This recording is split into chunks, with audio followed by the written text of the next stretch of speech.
how to delete a YouTube link from TikTok. Hello everybody.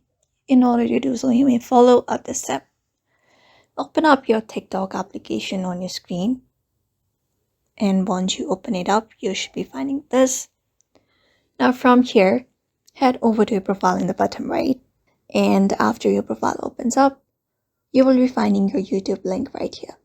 So if you want to delete that, tap on Edit Profile. And after tapping on Edit Profile, here you'll be finding an option called Links. Tap on it. And from here, you will be finding Instagram and YouTube. Select YouTube. After that, here you will be getting a confirmation pop-up that if you really want to remove, confirm it.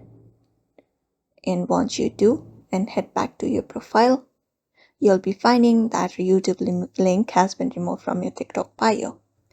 So that is how you delete a YouTube link from TikTok. So I hope this video was helpful. Give it a thumbs up, subscribe for more tips and tutorials, and we will see you on the next one.